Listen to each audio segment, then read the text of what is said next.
Hello everyone, welcome back to my channel. आज मैं आप सभी के लिए एक न्यू शो ड्रामा को हिंदी में एक्सप्लेन करने वाली हूँ। ड्रामा की स्टार्टिंग में हमें जनरल ली को दिखाया जाता है, जो जैसे ही घर आते हैं तो ये देखकर हैरान हो जाते हैं उनकी जो वाइफ होती है ना, उसे प्रिंसेस ने मार दिया था। तभी झाओ की आत्मा उसकी बॉडी से बाहर निकलती है और हमें बताने लगती है कि जो राजकुमारी लिन है ना, वो ली से बहुत ही ज्यादा प्यार करती है और उससे शादी करने के लिए भी कहती है। लेकिन जो ली होता है वो प्रिंसेस को सीधा मना कर देता है और कहता है कि मेरी शादी पहले ही किसी और से हो चुकी है। और इसी वजह से जो प्रिंसेस होती है वो ली की वाइफ को अपने हाथों से मार डालती है। यहाँ तक कि जो झाओ की बॉडी होती है वो भी उसके घर के सामने ही फेंक देती है। प्रिंसेस लिन कहती है कि अब तुम्हारी वाइफ मर चुकी है तो तुम्हें मेरे साथ पैलेस चलना होगा। ली अपनी तलवार नीचे रखता है और कहने लगता है, मिस, मैं आपके साथ चलने के लिए तैयार हूँ। ये देखकर झाओ की आत्मा बहुत दुखी होती है और कहने लगती है कि तुमने तो मेरे लिए एक आंसू भी नहीं बहाया। जैसे ही ली झाओ की बॉडी को टच करने वाला होता है तो लिन कहती है कि तुम मेरे साथ जाने के लिए तैयार हो चुके हो, तो तुम अब उस झाओ की गंदी बॉडी को टच नहीं कर सकते। ली कहता है कि झाओ और मैं हस्बैंड वाइफ थे, इसलिए मैं उसे लास्ट टाइम गुड बाय कहना चाहता हूँ, यानी कि उसे दफनाना चाहता हूँ। पता है कि अगर उसे दफनाया नहीं जाएगा तो उसकी आत्मा परेशान करेगी। ये देखकर झाओ कहने लगती है, तुम कितने ज्यादा नीच और कमीने हो। मैं अभी अभी मरी हूँ और तुम प्रिंसेस की चापलूसी कर रहे हो। प्रिंसेस कहती है, ठीक है, मैं भी तुम्हारे साथ चलूंगी, और हाँ, अब से तुम्हें मेरी बहुत अच्छी तरीके से सेवा करनी होगी। जिस पर ली हाँ कर देता है और झाओ की बॉडी को उठाकर ले जाने लगता है। कुछ टाइम बाद हम देखते हैं कि वो झाओ की बॉडी को दफनाने के लिए अपने हाथों से गड्ढा खोद रहा होता है। ये सब देखकर झाओ कहती है, तुमने इतना सब कुछ कर लिया, अब प्यार करने का दिखावा क्यों कर रहे हो? जल्दी से मुझे दफना दो ताकि मैं फिर से पुनर्जन्म ले सकूं। झाओ कहती है कि जो कुछ भी हुआ मैं उसके लिए तुम्हें गलत नहीं कहूंगी, और कहने लगती है, सच में आत्मा बनकर मैं बहुत ज्यादा थक गई हूँ। क्या तुम मेरा एक काम कर सकते हो? मेरी मम डैड से कहना कि मैं तुम्हारे सपने में आई थी और मैंने कहा था कि वो अपनी रक्षा करें ताकि मैं पुनर्जन्म के लिए जा सकूं और अगले जन्म में प्रिंसेस से बदला लेने आ सकूं। तभी ली झाओ की साइड देखकर पूछता है, प्रिंसेस ने तुम्हें कैसे मारा? तभी प्रिंसेस कहने लगती है, ली, जल्दी करो, हमें पैलेस भी जाना है।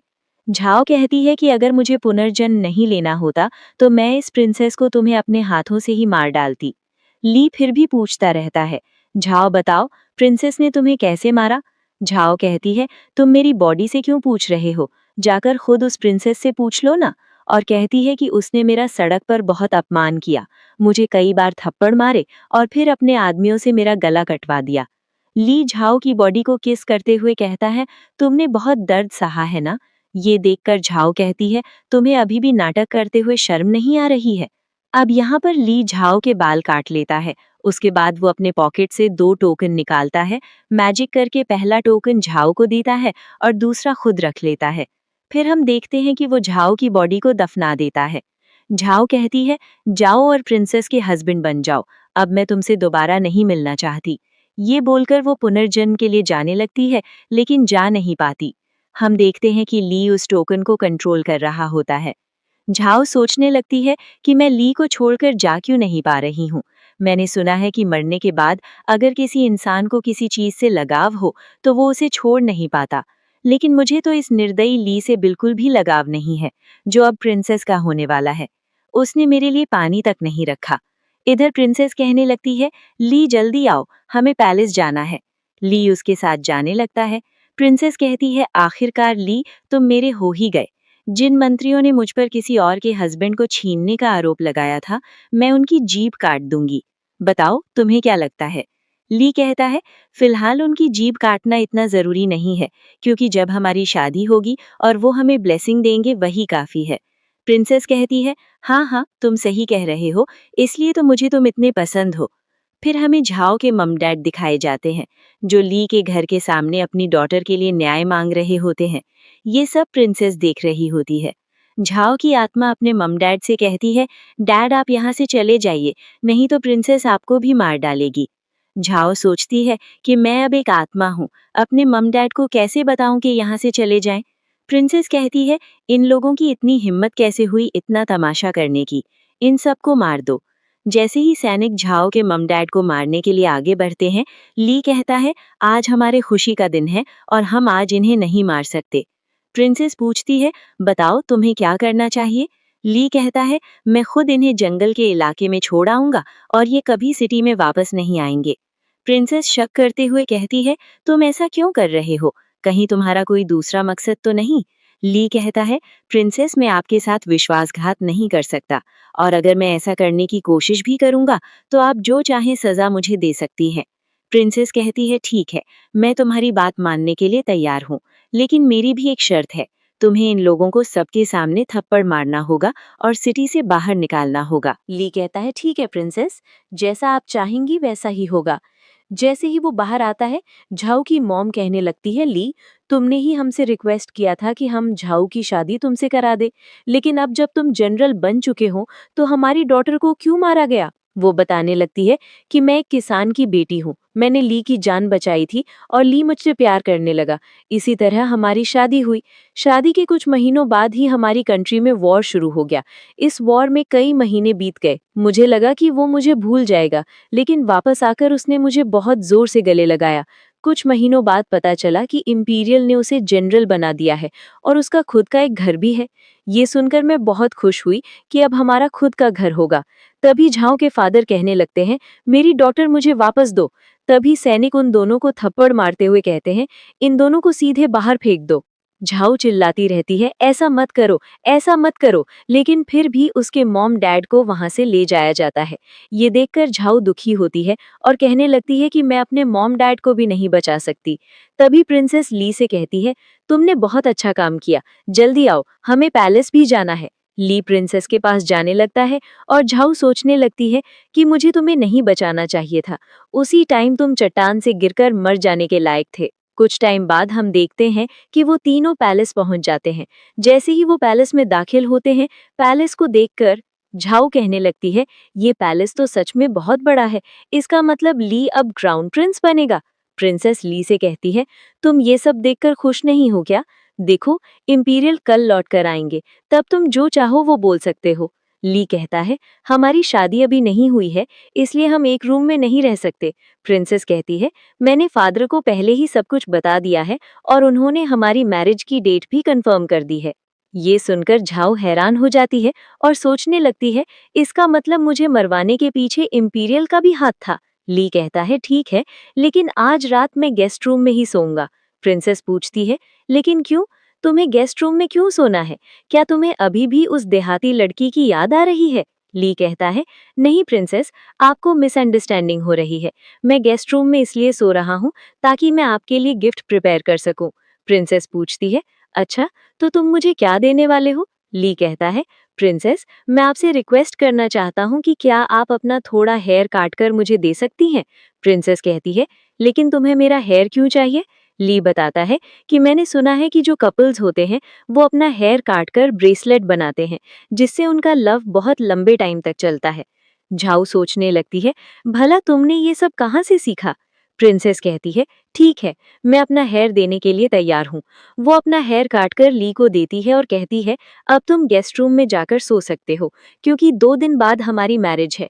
नाइट का सीन दिखाया जाता है, जहां ली प्रिंसेस के हेयर को बहुत ध्यान से देख रहा होता है। झाऊ सोचने लगती है, भला मैं इसे छोड़कर क्यों नहीं जा पा रही हूँ। ली हेयर लेकर धीरे धीरे झाऊ की साइड बढ़ता है। झाऊ कहती है, क्या तुम मुझे देख पा रहे हो?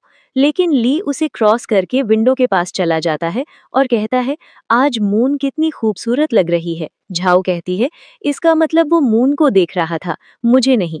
मैं तो डर ही गई थी। आज सच में मून बहुत खूबसूरत है। झाओ कहती है, क्या तुम्हें अभी भी वो प्रॉमिस याद है, जब वॉर पर जाने से पहले हमने कहा था कि अगर हमें एक दूसरे की याद आएगी तो हम मून को देखा करेंगे? मैं तुम्हारा इंतजार करूंगी और हम दोनों ऐसे ही मून देखेंगे। प्रेजेंट में झाओ कहती है, मुझे उस दिन का बेसब्री से इंतजार था जब हम दोनों साथ में मून देखेंगे। आज वो दिन आ गया जब हम दोनों एक साथ मून देख रहे हैं। फिर झाऊ सोचती है कि मैं कितनी बेवकूफ हूँ, मैं भूल गई कि तुम मुझे सुन ही नहीं सकते। ली कहता है, प्रिंसेस के हेयर और झाऊ के हेयर दोनों ही मेरे पास है। अब ली प्रिंसेस के हेयर और झाऊ के हेयर को आपस में गूंथने लगता है। झाऊ पूछती है, तुम ऐसा क्यों कर रहे हो? ली कहता है, प्रिंसेस बहुत ही ज्यादा ब्यूटीफुल है। झाओ सोचने लगती है, क्या तुम उसे इतना पसंद करते हो कि उसने मुझे मार डाला और फिर भी तुम उसकी ब्यूटी के पीछे भाग रहे हो? शायद तुम्हें प्रिंसेस बहुत अच्छी लगती है। उसने मेरी हत्या की है, फिर भी मैं मानती हूँ कि वो बहुत क्रूअल है, लेकिन दिखने में बहुत खूबसूरत भी है। झाओ कहती है, जब मेरी बॉडी सड़क पर पड़ी थी तब मुझे लगा था कि तुम आंसू बहाओगे। इसी वजह से मैं भी एक ब्यूटीफुल प्रिंसेस बनना चाहती हूँ, एक ऐसी ग्रेट प्रिंसेस जिसके पास बहुत सारे सर्वेंट्स हों, जो जो चाहे वो कर सके। प्रिंसेस तो किसी और के हस्बैंड को भी छीन सकती है, इसलिए मैं अगले जन्म में प्रिंसेस ही बनूंगी। ये सोचकर झाओ हल्की सी स्माइल करती है, जिसे देखकर झाओ कहने लगती है कि भला तुम स्माइल क्यों कर रहे हो? ये सोचकर स्माइल कर रहे हो कि तुम्हें प्रिंसेस जैसी खूबसूरत लड़की से शादी करने का मौका मिला है। प्रिंसेस बहुत ही ज्यादा जहरीली है। देखा ना, उसने तुम्हारे लिए आज मुझे मार डाला, तो फ्यूचर में अगर वो तुमसे ऊब गई और किसी और से प्यार करने लगी तो वो तुम्हें भी मार डालेगी। मेरी बात क्यों नहीं समझ रहे हो? क्या तुम क्राउन प्रिंस बनना चाहते हो? ये बोलकर झाऊ उसके कपड़े को पकड़ लेती है और कहने लगती है, तुम्हें उसका बॉडी ही दूंगी। और क्या तुम प्रिंसेस बनना चाहोगे? फिर झाऊ कहती है, इसका मतलब तुम सच में मुझे देख सकते हो। तभी ली को किसी के चिल्लाने की आवाज आती है और वो जल्दी जल्दी वहां से चला जाता है। हम देखते हैं कि प्रिंसेस के रूम के बाहर पहले से ही बहुत सारे लोग खड़े होते हैं। ली कहने लगता है, तुम्हें क्या हुआ? तुम बचकर रहो, मैंने यहाँ भूत देखा है। प्रिंसेस कहती है, तुम ये क्या कह रहे हो? तुम्हारे और मेरे अलावा यहाँ कोई नहीं है। ली कहता है, मैंने बहुत सारे भूत देखे हैं, वो बहुत गुस्से में थे और मुझे मारना चाह रहे थे। झाऊ सोचने लगती है कि यहाँ तो इकलौती स्पिरिट मैं ही हूँ, तो ये सारे भूत यहाँ कहाँ से आएंगे? तभी वो एक छोटी सी गोस्ट को देखती है। पास आकर वो कहती है, सिस्टर, मेरा नाम शाऊ है, क्या तुम्हें भी प्रिंसेस ने मारा है? झाऊ पूछती है, तुम्हारी डेथ कैसे हुई? शाऊ बताने लगती है कि मैं और मेरी मॉम मार्केट में घूम रहे थे, तभी प्रिंसेस की पैलेंक्विन आई और उसकी वजह से हम दोनों की डेथ हो गई। शाओ कहती है कि प्रिंसेस ने बहुत सारे लोगों को मारा है और उनकी सोल्स को प्रिंसेस से रिवेंज लेना चाहिए, लेकिन कोई भी प्रिंसेस से रिवेंज नहीं ले पाता क्योंकि प्रिंसेस के घर में एक बहुत पावरफुल बैरियर है। तभी शाओ कहती है कि जब मैंने किसी दूसरे गोस्ट को यानी तुम्हें यहाँ देखा तो मुझे लगा कि शायद तुम कुछ कर सकती हो। झाओ बताती है कि मैं तो ली के साथ यहाँ आई हूँ और सोचने लगती है कि क्या ली ने टैलिस्मैन में कोई छेड़छाड़ की है। शाओ कहती है, सारे सर्वेंट्स और गार्ड्स डरकर भाग गए हैं, लेकिन तुम यहाँ अकेले क्यों हो? फिर वो एक टैलिस्मैन निकाल कर कहती है कि शायद इसी वजह से मैं अभी तक यहाँ हूँ। शाओ बताती है कि मुझे हमेशा बैड ड्रीम्स आते थे। एक आदमी ने कहा था कि मैं ईस्ट रीजन गई थी जहाँ बहुत लोगों की डेथ हुई थी, इसी वजह से मुझे बैड ड्रीम्स आने लगे थे। उसी आदमी ने मुझे ये पाउच दिया था। झाऊ सोचने लगती है कि ली ने मुझे इस बारे में कभी क्यों नहीं बताया। इसका मतलब वो सच में बहुत ज्यादा दर्द में था। प्रिंसेस कहती है, ठीक है, ये पाउच मुझे दे दो। प्रिंसेस को दूसरों की चीजें चुराने की आदत होती है। झाऊ सोचती है, आत्माओं को कंट्रोल करने का पहला स्टेप पूरा हो गया है। मुझे लगता है कि उसने मेरे और प्रिंसेस के हेयर को ब्रेड किया था और उसी पाउच में रखा है, लेकिन वो ये सब क्यों करना चाहता है? प्रिंसेस कहती है, मेरे सामने से भाग जाओ बुरी आत्माओं। मैं कल एक मजिशियन को बुलाऊंगी और सारी बुरी आत्माएं यहाँ से भाग जाएंगी। ली कहता है, थोड़ा बहुत मैजिक मुझे भी आता है, इसलिए मैं आज आपकी परेशानियां दूर कर सकता हूँ। प्रिंसेस कहती है, ठीक है, तुम यहाँ मैजिक दिखा सकते हो। ली मैजिक करने लगता है। ये देखकर झाऊ कहने लगती है, तुम ये क्या कर रहे हो? हम मर जाएंगे। जैसे ही वो मैजिक करता है, अचानक मून आधा ढक जाता है। ली प्रिंसेस से कहता है, मैंने मैजिक कर दिया है, अब आपको डरने की जरूरत नहीं है। झाऊ सोचने लगती है कि ये बस प्रिंसेस की चापलूसी कर रहा है। प्रिंसेस कहती है, अगर यहाँ फिर से दूसरे गोस्ट आ गए तो मैं क्या करूंगी? ली कहता है, आप परेशान मत होइए, मैं बाहर बैठकर आपके पैलेस की रखवाली करूंगा। प्रिंसेस कहती है, मैं उन सभी लोगों को पनिशमेंट दूंगी जो मुझे यहाँ छोड़कर भाग गए थे। जैसे ही सारे सर्वेंट्स वापस आते हैं, प्रिंसेस कहती है, इन सभी को मार दिया जाए। ली कहता है, इन्हें मारने से अच्छा है कि हम इन्हें जेल में बंद कर दें। प्रिंसेस कहती है, हाँ, तुमने मेरी जान बचाई है, इसलिए मैं तुम्हारी बात मानूंगी, लेकिन दोबारा ऐसा मत करना। प्रिंसेस अंदर चली जाती है। जैसे ही ली बाहर आता है, झाओ कहने लगती है, दिखावा करना बंद करो, मुझे पता है कि तुम मुझे देख सकते हो। बताओ, तुम मुझे और शाऊ को देख सकते हो ना?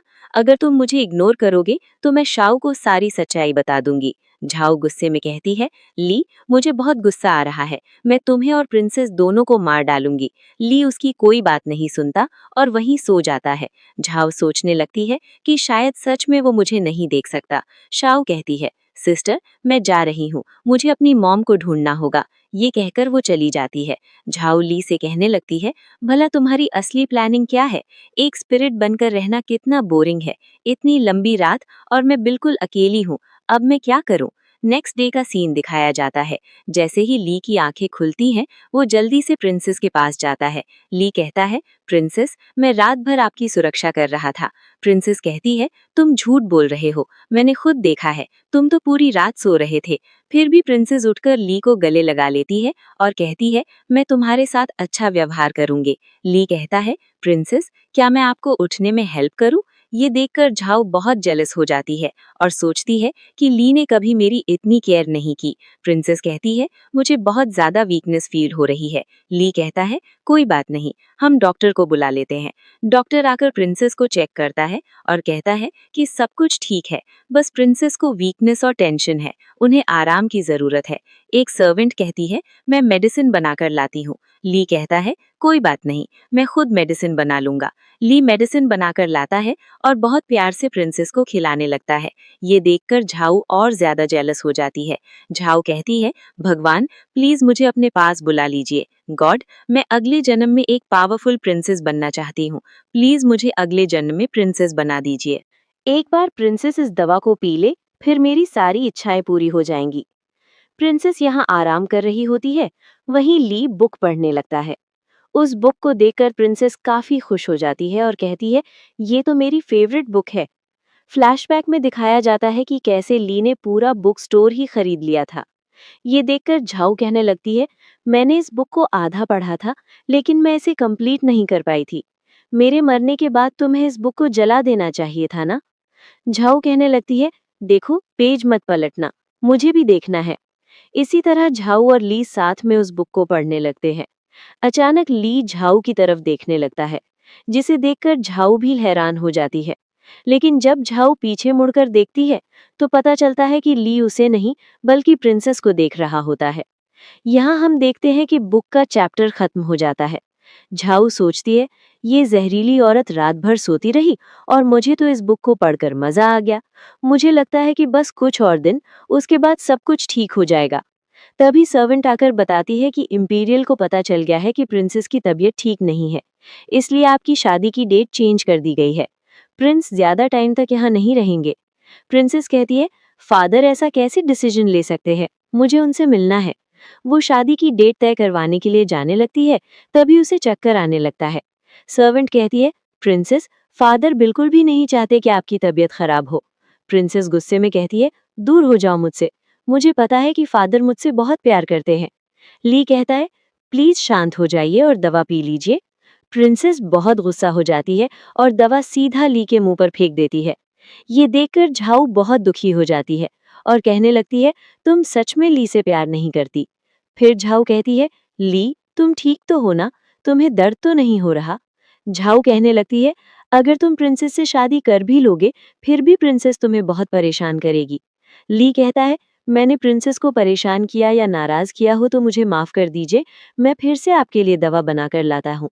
ये कहकर वो जाने लगता है। तभी प्रिंसेस कहती है, मुझे समझ में आ गया, मुझे झाऊ के मॉम डैड को मार देना चाहिए। जाओ और झाऊ के मॉम डैड को ढूंढकर मार डालो। झाऊ रोते हुए कहती है, मेरे मॉम डैड को पिछली बार भी बचाया था ना, इस बार भी बचा लो। ली कहता है, प्रिंसेस आपको जो ठीक लगे वो आप कर सकती हैं, अगर आप उन्हें मारना चाहती हैं तो मार सकती हैं। ये सुनकर झाऊ बहुत दुखी हो जाती है और कहने लगती है, मैं क्या करूं, मैं अपने मॉम डैड को नहीं बचा सकती। काश मैं एक ईविल स्पिरिट होती, सबसे पहले मैं इस प्रिंसेस को ही मार डालती। मुझे एक ईविल आत्मा बन जाना चाहिए। ये कहते हुए झाऊ प्रिंसेस पर हमला करने जाती है, लेकिन ली टोकन से झाऊ को कंट्रोल कर रहा होता है। अचानक झाऊ बेहोश हो जाती है। झाऊ की आंखें खुलती हैं और उसे याद आता है कि प्रिंसेस ने उसके मॉम डैड को मारने का ऑर्डर दिया था और ली ने भी उसकी मदद नहीं की थी। वो सोचने लगती है कि अब तक प्रिंसेस ने उसके मॉम डैड को मार दिया होगा। झाऊ सोचती है कि अगर ऐसा हुआ तो मैं इस इंपीरियल को भी अपने हाथों से मार डालूंगी। प्रिंसेस कहती है, फादर मेरी तबीयत अब बिल्कुल ठीक है, आप शादी के लिए सहमत हो जाइए। प्रिंसेस कहती है, मैं रात में बहुत डर गई थी, लेकिन ली ने मेरी मदद की। मेरे मजिशियन भी ऐसा नहीं कर सकता था। झाऊ सोचने लगती है कि शायद शाऊ ने जो कहा था वो सच था। इसी वजह से प्रिंसेस के पैलेस में कोई भी आत्मा नहीं भटकती। जिस दिन ली पैलेस में आया था, उसी दिन प्रिंसेस भूतों से परेशान थी। प्रिंसेस कहती है, प्लीज फादर, शादी के लिए मान जाइए। अगर आप नहीं माने तो आपकी डॉटर आपसे कभी बात नहीं करेगी। इंपीरियल कहता है, ठीक है, 3 दिन बाद मैं तुम्हारी शादी ली से करा दूंगा। प्रिंसेस बहुत खुश हो जाती है और इंपीरियल को गले लगा लेती है। ली प्रिंसेस को आराम करने के लिए कहता है। तभी वो देखता है कि झाऊ बहुत दुखी है। झाऊ सोचती है, बहुत दिन हो गए हैं, लेकिन अभी तक मैंने अपने मॉम डैड की आत्मा को नहीं देखा। ली पास बैठकर प्रिंसेस को देख रहा होता है। तभी सर्वेंट आकर बताती है कि इंपीरियल ने प्रिंसेस के लिए डाउरी भेजी है। जब ली डाउरी देखने जाता है, तो झाऊ भी उसके पीछे पीछे जाती है। झाऊ कहती है, इतनी सारी डाउरी। तभी वो एक मजिशियन को देखती है जो स्वॉर्ड लेकर प्रिंसेस के पास जा रहा होता है। झाऊ घबराकर कहती है, सुनो सुनो, प्रिंसेस के पास एक मजिशियन जा रहा है, जल्दी जाओ, नहीं तो कोई मुसीबत हो जाएगी। झाऊ कहती है, तुम तो जाने से रहे, मुझे खुद ही उस मजिशियन के पास जाना होगा। वो सोचने लगती है कि शायद ये मजिशियन इंपीरियल ने भेजा है। जैसे ही मजिशियन वहां पहुंचता है, वो कहता है कि इंपीरियल ने मुझे पैलेस की जांच करने भेजा है। मजिशियन कहता है, प्रिंसेस, आपके पास जो पाउच है उसमें कुछ है, उसे हटा दीजिए।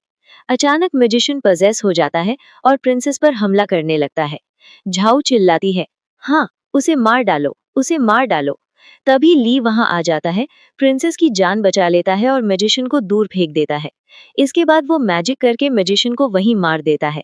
ली कहता है, प्रिंसेस, डरिए मत, वो मर चुका है, अब वो आपको कोई नुकसान नहीं पहुंचाएगा। झाऊ सोचने लगती है कि मेरे पैलेस में +1 बैरियर लगा है, फिर ये बुरी आत्मा यहाँ कैसे आई? और तभी उसे याद आता है कि उस दिन ली ने मैजिक किया था। फिर झाऊ सोचने लगती है कि शायद ली ने ऐसा सिर्फ मेरी जान बचाने के लिए किया था, उसका कोई बुरा इरादा नहीं था। प्रिंसेस कहती है, ली, मुझे तुम्हारे अलावा किसी पर भी भरोसा नहीं है, इसलिए कल से मैं एक ऑर्डर जारी करूंगी कि मेरे रूम में सिर्फ तुम ही आओगे। और तभी वहां इंपीरियल आ जाते हैं। जिसे राजकुमारी बताने लगती है, कहती है, फादर, अभी अभी ली ने मेरी जान बचाई, क्योंकि जो जादूगर था वो पजेस्ड हो गया था और वो मुझे मारने वाला था। इंपीरियर को ली के ऊपर शक होने लगता है, इसलिए वो कहते हैं कि मैं एक और जादूगर को यहाँ बुलाऊंगा। कहने लगती है, इसका मतलब फादर, आपको उस पर यकीन नहीं है? उसने आपकी डॉटर की कितनी बार जान बचाई है। कहने लगते हैं, अगर तुम्हारे मन में कोई बुरा इरादा है तो मुझे बता दो, मैं तुम्हें आज ही मार दूंगा। वो कहती है, फिर आप ये क्या कर रहे हैं? उनके मन में ऐसा कोई भी इरादा नहीं है। कहते हैं, क्या पता वो अपना बदला निकालने के लिए ये सब कर रहा हो, ताकि वो धीरे धीरे करके तुम्हें मार डाले। यहाँ जाओ समझ जाती है कि ली ने प्रिंसेस के महल में जरूर कुछ न कुछ किया है, और जो इंपीरियर है उसने ली की चाल आसानी से समझ ली थी। कहने लगते हैं, मुझे पता है कि तुमने राजकुमारी के लिए दवाई तैयार की थी। आज मैं डॉक्टर से चेक करवा कर पता लगा लूंगा कि तुम विश्वासघाती हो या वफादार। यहाँ डॉक्टर आ जाते हैं और राजकुमारी को चेक करके बताने लगते हैं कि राजकुमारी की जो भी बीमारी थी वो ठीक हो चुकी है, और साथ ही राजकुमारी की काफी अच्छी तरीके से देखभाल की गई है। उनका जो कमजोर शरीर था अब वो स्ट्रांग बन चुका है। प्रिंसेस कहने लगती है, फादर, ये सब ली की वजह से हुआ है। अलिया कहती है, मुझे माफ कर देना, मैंने तुम्हें गलत समझा। वहीं जाओ सोचने लगती है, इसने इस प्रिंसेस की इतनी अच्छी तरीके से देखभाल की है। इंपीरियर कहता है, तुमने प्रिंसेस की काफी अच्छी तरीके से देखभाल की है, इसलिए मैं तुम्हें 100 सोने की कॉइन्स दूंगा। फिर कहता है, प्रिंसेस, तुम्हें आराम करने की जरूरत है, इसलिए मैं तुम्हारी शादी की डेट आगे बढ़ा दूंगा। लिन कहने लगती है, फादर, ये आप क्या कह रहे हैं? अचानक ही उसकी बॉडी काफी वीक होने लगती है। इंपीरियर कहने लगता है, तुम्हें अपनी बॉडी का ध्यान रखना चाहिए। उनके जाने के बाद ली कहता है, मुझे तुम्हारे लिए दवाई बनानी चाहिए। ली जब दवाई बना रहा होता है तो जाओ सोचने लगती है कि इंपीरियर बेकार में ही ली पर शक कर रहे थे। मुझे तो इस ली से भी नफरत होने लगी है, जो उस डायनासिस की इतनी देखभाल कर रहा है। ली अपने पैकेट से एक दवा निकालकर नाक में डालता है। जाओ कहने लगती है, ये दवा तो डॉक्टर ने नहीं दी, तुम करना क्या चाह रहे हो? तभी एक सोल्जर आता है और कहता है कि जाओ के माता पिता को प्रिंसेस ने मारने के लिए कहा था। ली कहता है, तुम हकला क्यों रहे हो, मुझे पूरी बात बताओ। सैम बताने लगता है, जब मैं वहां गया था तो जाओ के मॉम डैड वहां नहीं थे, हर जगह खाली था। इसलिए प्रिंस प्लीज आप मेरी जान बचा लीजिए, नहीं तो प्रिंसेस मुझे मार डालेगी। ली कहता है, ठीक है, तुम यहाँ से जा सकते हो। जाओ अपने मॉम डैड के जिंदा होने पर बहुत खुश होती है। फिर वो सोचने लगती है कि अचानक ही मेरे मॉम डैड कहाँ गायब हो गए थे। वो ली से कहती है, ये सब तुमने ही किया था ना। फ्लैशबैक में दिखाया जाता है कि ली जाओ के मॉम डैड को थप्पड़ मारता है और उन्हें यहाँ से निकालने की अनुमति देता है। साथ ही अपने सर्वेंट को इशारा भी करता है। जाओ कहती है, इसके लिए थैंक यू, भले ही तुम मेरे दुश्मन की सेवा कर रहे हो। वो बताता है कि राजकुमारी की शादी की डेट आगे बढ़ा दी गई है, इसलिए राजकुमारी और ली अलग अलग सिटी में घूमते रहते थे। जब भी राजकुमारी को कोई इंसान पसंद नहीं आता था, वो उसे मारने की कोशिश करती थी, लेकिन उस समय ली उन लोगों की जान बचा लेता था। विलेजेस के लोग ये सोचकर बहुत खुश होते थे कि ली की वजह से कोई भी निर्दोष इंसान नहीं मारा गया। ये भी दिखाया जाता है कि ली जब भी वापस आता था, वो चांद को देखा करता था। जाओ कहती है, तुम चांद को हमेशा ऐसे देखते हो, क्या तुम्हें मेरी जरा भी याद नहीं आती? ली अपने हाथों पर काउंटिंग करते हुए कहता है, टाइम अब खत्म हो गया है। जाओ कहती है, क्या कहा तुम्हें? वहीं ली खुश होकर प्रिंसेस के पैलेस की तरफ चला जाता है, जहां उसकी मुलाकात शायू से होती है। वो कहती है, मैं तुम्हें ये बताने आई हूँ कि आखिरकार मैं और मेरी माँ रीबर्थ के लिए जा रहे हैं। प्रिंसेस ने लोगों को मारना बंद कर दिया है, इसलिए मैं तुम्हें गुड बाय कहने आई थी। और तुम भी अब प्रिंसेस से नफरत मत करो और रीबर्थ के लिए चली जाओ। मुझे पता है कि तुम ली से अलग नहीं होना चाहती, लेकिन ऐसा नहीं है। मैं जल्द ही रीबर्थ ले लूंगी, क्योंकि वो तो राजकुमार बनने वाला है। फिर वो बताती है कि राजकुमारी की सुरक्षा के लिए जो टैलिस्मन बंधा था, वो टूट गया है। इसका मतलब है कि जितनी भी बुरी आत्माएं हैं, वे यहाँ आ जाएंगी। शायू कहती है, क्या तुम मेरी मदद कर सकती हो? जाकर ली से कहना कि टैलिस्मन टूट चुका है। अंदर आकर वो प्रिंसेस से कहती है, अब तुम्हें तुम्हारे कर्मों की सजा मिलने वाली है। वहीं ली कहता है, आओ, आखिरकार तुम यहाँ आ ही गई। शायू जाओ से कहती है, उसने तुम्हें देखा और वो तुमसे बातें कर रहा है। जाओ कहती है, ये कैसे हो सकता है? मैंने कई बार उससे बात करने की कोशिश की थी। शायू कहती है, तुम किस बारे में बात कर रही हो? ली कहता है, प्रिंसेस, मैंने कहा था कि टाइम खत्म हो चुका है। ली जैसे ही मैजिक करता है, एक आत्मा प्रिंसेस की बॉडी में जाकर समा जाती है। जाओ कहती है, देख रही हो सिस्टर, तुम्हारा भाई तुम्हारे पास आ रहा है। ली जाओ का हाथ पकड़कर कहता है, तुमने कहा था न जाओ कि तुम्हें अगले जन्म में प्रिंसेस बनना है। अब मैं तुम्हारी सारी इच्छाएं पूरी करूंगा। कुछ समय बाद दिखाया जाता है कि प्रिंसेस की आंखें खुलती हैं। जाओ कहती है, क्या मैं सपना देख रही हूँ? तभी ली उसे आईना दिखाता है। आईने में जाओ देखती है कि वो अब प्रिंसेस की बॉडी में है। ली कहता है, अब से तुम ही प्रिंसेस हो। वहीं जाओ सोचने लगती है कि मुझे ये पहले ही समझ जाना चाहिए था। पैलेस में जो भी अजीब घटनाएं हो रही थी, उसके पीछे तुम थे, और मैंने कभी नहीं सोचा था कि तुम मुझे फिर से एक नई जिंदगी दोगे। फिर वो उसे गले लगाकर पूछने लगती है कि तुमने ये जादू की टेक्निक कहाँ से सीखी? कहता है, क्या तुम्हें याद है कि मैंने प्रिंसेस को बताया था कि ईस्टर्न रीजन में जाने के बाद मुझे एक आदमी मिला था और उसने ही मुझे ये जादू सिखाया था? कहता है, जब प्रिंसेस ने तुम्हें मारा था ना, तो मैंने उसी टाइम डिसाइड कर लिया था कि मैं तुम्हें प्रिंसेस की बॉडी दिलाऊंगा। झाऊ कहती है, तो फिर मुझे ये बताओ, जब भी मैं तुम्हें छोड़कर जाने की कोशिश कर रही थी, तो मैं तुम्हें छोड़कर क्यों नहीं जा पा रही थी? कहता है, इस टोकन की वजह से, क्योंकि मैंने तुम्हें दफन करने से पहले ये टोकन दिया था, ताकि तुम रीबर्थ के लिए ना जा पाओ, और मैं तुम्हारी आत्मा को बांध सका। मैंने प्रिंसेस को लगातार सूप पिलाया था, ताकि आत्माओं को अलग किया जा सके। झाओ कहती है, जब भी तुम सूप बनाते थे, तो तुम कुछ औषधि उसमें मिलाया करते थे। तो उस दिन शाही डॉक्टर ने इस औषधि के बारे में क्यों नहीं बताया? वो बताने लगता है कि वो एक जादुई दवा थी, जिससे राजकुमारी की कमजोरियां दूर हो रही थी। ऐसा इसलिए कर रहा था ताकि मैं तुम्हारा पूरी तरीके से ध्यान रख सकूं। वो दोनों एक दूसरे को गले लगा लेते हैं। उसके बाद झाऊ कहने लगती है, वैसे राजकुमारी का क्या हुआ? वो कहाँ है? वो कहने लगता है, क्या तुम उसे देखना चाहती हो? वो मैजिक करके राजकुमारी की आत्मा को वहां बुला लेता है। उसे देखकर प्रिंसेस कहती है, तुम दोनों इतने शेमलेस हो कि तुमने मेरी बॉडी उसे दे दी। वो जैसे ही उस पर अटैक करने वाली होती है, तो ली उस पर मैजिक कर देता है। झाओ कहती है, अब मुझे पता चला कि तुम हमेशा मेरे आसपास घूमते रहते थे और मेरी सारी बातें सुनते थे। वो कहता है, जब तुम कुछ भी कहती थी ना, तो वो मुझे सुनाई देता था। झाओ कहती है, अच्छा तो तुम छुपकर मेरी सारी बातें सुनते थे। फिर कहने लगती है, जब फादर यहाँ आएंगे तो मैं कहूंगी कि वो तुम्हारे टुकड़े टुकड़े कर दे। तभी आकर बताया जाता है कि एम्परर यहाँ आने वाले हैं। झाओ कहने लगती है, एम्परर यहाँ आ रहे हैं? भला अब मैं क्या करूंगी? ली कहता है, तुम्हें ज्यादा सोचने की जरूरत नहीं है।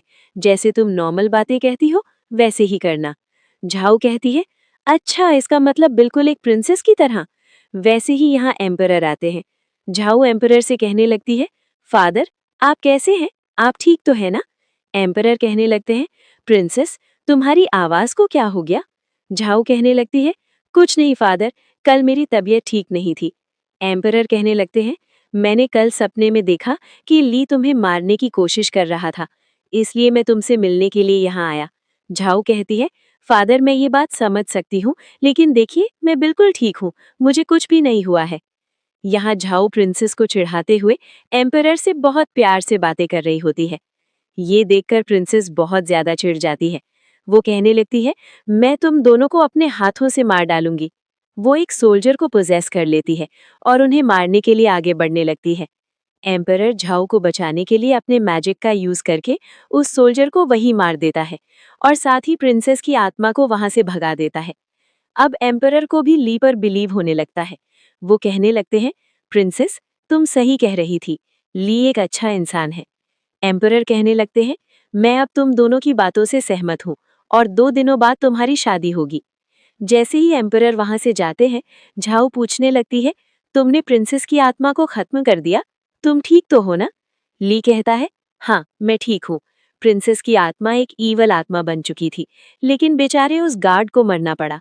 झाओ कहती है, उसने बहुत बुरे काम किए थे और वो मरने के लायक थी। वैसे क्या अब सब कुछ खत्म हो गया है? ली कहता है, हाँ अब सब कुछ खत्म हो गया है। झाओ कहती है, मैं फ्यूचर में तुम्हारे साथ प्रिंसेस की तरह रहना चाहती हूँ। अब हमें 2 दिन बाद का सीन दिखाया जाता है, जहाँ बहुत धूमधाम से उन दोनों की शादी होती है। जैसे ही वो प्रिंसेस के रूम में आते हैं, ली कहता है, ये दूसरी बार है जब मैं दुल्हन के रूम में आया हूँ और ऐसा लग रहा है जैसे मैंने इसके लिए बहुत दिनों से इंतजार किया हो। ली जैसे ही उसके फेस से घूंघट हटाता है, तो ये देखकर हैरान हो जाता है कि झाओ की असली बॉडी वहां आ चुकी है। झाओ कहती है, तुम मुझे ऐसे अजीब तरीके से क्यों देख रहे हो? वो मिरर दिखाता है। झाऊ जैसे ही अपना फेस देखती है, कहती है, मेरा चेहरा वापस कैसे ठीक हो गया? ली कहता है, ये तो अच्छी बात है, लेकिन एम्परर को इसके बारे में पता नहीं चलेगा। वो कहता है, मैंने तुम्हारा चेहरा वापस लाने के लिए भी मैजिक किया था, क्योंकि मुझे पता था कि 3 दिन बाद तुम अपने असली चेहरे में लौट आओगी। झाओ कहने लगती है, मेरा चेहरा पहले जैसा हो गया है, अगर पैलेस की सर्वेंट ने मुझे देख लिया तो? ली कहता है, तुम इसके लिए परेशान क्यों हो रही हो? मैंने पहले ही सारी प्लानिंग कर ली है। नेक्स्ट डे एम्परर को दिखाया जाता है, जो प्रिंसेस से मिलने आए होते हैं। ली बताता है कि प्रिंसेस की तबीयत ठीक नहीं है और वो आराम कर रही है। लेकिन एम्परर ली की बात नहीं मानते और प्रिंसेस से मिलने के लिए आगे बढ़ जाते हैं। जाओ को देखते हैं, जो कि बैठकर चाय पी रही थी। तभी एम्परर की आने की आवाज सुनकर वो बेड पर चली जाती है। एम्परर आ जाते हैं और कहने लगते हैं, प्रिंसेस तुम कैसी हो? वे काफी ध्यान से प्रिंसेस को देख रहे होते हैं। जाओ कहने लगती है, फादर मेरी तबीयत ठीक नहीं है, मुझे थोड़ा आराम करने दीजिए। हम ली को देखते हैं फ्लैशबैक से, जिसने जाओ के फेस पर मैजिक किया था और कहा था कि जब भी एम्परर तुमसे मिलने के लिए आए, इस सिंदूर को लगा लेना, जिससे एम्परर पहचान न पाए कि तुम प्रिंसेस हो या नहीं। एम्परर गुस्से में कहने लगते हैं ली के ऊपर, तुमने प्रिंसेस की ये कैसी देखभाल की है? जाओ कहने लगती है, उसकी कोई भी गलती नहीं है। एम्परर कहने लगते हैं, प्रिंसेस तुम अभी आराम करो, उसके बाद मैं तुमसे मिलने के लिए आऊंगा और एक डॉक्टर को भी बुलाऊंगा। जैसे ही एम्परर यहाँ से जाते हैं, जाओ कहने लगती है ली से, मैंने बहुत अच्छी एक्टिंग की है ना? ली कहता है, हाँ तुमने बहुत अच्छी एक्टिंग की। जाओ कहने लगती है, वैसे हम कब तक ऐसे छुपते रहेंगे, कभी ना कभी उन्हें पता चल ही जाएगा। ली कहने लगता है, 3 दिन बाद हम यहाँ से निकल जाएंगे। इसके बाद जाओ कहती है, हम अपनी जिंदगी का एक नई शुरुआत करेंगे। वो दोनों एक दूसरे को गले लगाते हैं। एक जादूगर को देखते हैं जो कि एम्परर से मिलने के लिए आया होता है और बताने लगता है, मैंने जो टैलिस्मन बांधा था वो टूट गया है और कैपिटल में ये सब हो क्या रहा है।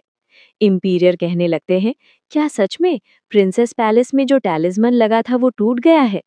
एम्परर बताते हैं, मैंने सपना देखा था कि ली प्रिंसेस की मृत्यु कर रहा है। जादूगर कहने लगता है, यहाँ कोई न कोई गड़बड़ हो रही है, हमें कुछ करना होगा। एम्परर कहते हैं, ठीक है, फिर हम इस चीज का पता लगाएंगे। जाओ को दिखाया जाता है जो कि आज फाइनली पैलेस से बाहर निकलने वाली थी। तभी उन्हें पता चलता है कि एम्परर यहाँ आ रहे हैं। जाओ कहने लगती है, तुम्हें जल्दी से जल्दी पहले सिंदूर लगाना होगा ताकि एम्परर हमें पहचान ना ले। हम देखते हैं कि जाओ ने सिंदूर लगाकर एम्परर के पास आती है। एम्परर कहते हैं, बहुत दिन हो गया मैं तुमसे मिला नहीं था और हमने साथ में डिनर भी नहीं किया, इसलिए मैंने आज तुम दोनों को डिनर के लिए बुलाया है। अब वो दोनों यहाँ बैठकर खाना खाने लगते हैं। जैसे ही जाओ को ब्लॉसम कुकीज खाती है, उसकी पूरी बॉडी में खुजली होने लगती है। एम्परर उसी जादूगर को बुलाते हैं और कहने लगते हैं, प्रिंसेस को देखो, भला उसे क्यों खुजली आ रही है। जादूगर जाओ को देख कहने लगता है, एम्परर, कुछ भी नहीं हुआ है, प्रिंसेस को उसकी एलर्जी है, इसलिए ये सब हो रहा है। ली कहने लगता है, एम्परर, ये सारी मेरी गलती है, मुझे नहीं पता था कि प्रिंसेस को मूंगफली से एलर्जी है। तभी वो जादूगर बताने लगता है, प्रिंसेस के हाथों में कुछ अजीब सा फील हो रहा है। अब होना क्या था, वो सीधा जाओ पर मैजिक कर देता है, जिससे जाओ का असली फेस एम्परर के सामने आ जाता है। कहते हैं, तुम प्रिंसेस नहीं हो। जाओ ली से पूछने लगती है, ये इल्यूजन कैसे फेल हो गया, कैसे एम्परर को पता चल गया कि मैं प्रिंसेस नहीं हूँ। जादूगर ली से पूछने लगता है, बताओ ये कौन है। ली बताता है, ये मेरी असली वाइफ है, जिसे प्रिंसेस ने मार डाला था। एम्परर अपने गार्ड्स को यहाँ बुला लेते हैं। ली कहने लगता है, क्या तुम ये नहीं जानना चाहते कि प्रिंसेस की आत्मा कहाँ है। जादूगर कहता है, ली के पास अभी भी प्रिंसेस की आत्मा है, मैं उसे नष्ट कर सकता हूँ। ली बताने लगता है, प्रिंसेस बहुत बुरी थी, वो निर्दोष लोगों को मारा करती थी और बहुत सारी आत्माएं हैं जो प्रिंसेस को अब मारना चाहती हैं। जाओ भी बताने लगती है, प्रिंसेस ने मुझे मार डाला और उसके बाद वो ली से शादी करना चाहती थी और ये सब इंपीरियर ने भी प्रिंसेस की मदद की थी। एम्परर कहती है, तुम दोनों झूठ बोल रहे हो और तुम्हारी इतनी हिम्मत है कि मुझे मेरी प्रिंसेस की आत्मा दे दो। जादूगर भी कहने लगता है, इसका मतलब ली जो कह रहा है वो सच है। टैलिस्मन बाहर निकालकर कहने लगता है, अगर किसी ने हमें मारने की कोशिश की तो मैं पूरे पैलेस को ही खत्म कर डालूंगा। ये सुनकर जितने भी सैनिक और जादूगर सब डर जाते हैं। ली कहने लगता है, जाओ, क्या तुम्हें इससे डर लग रहा है।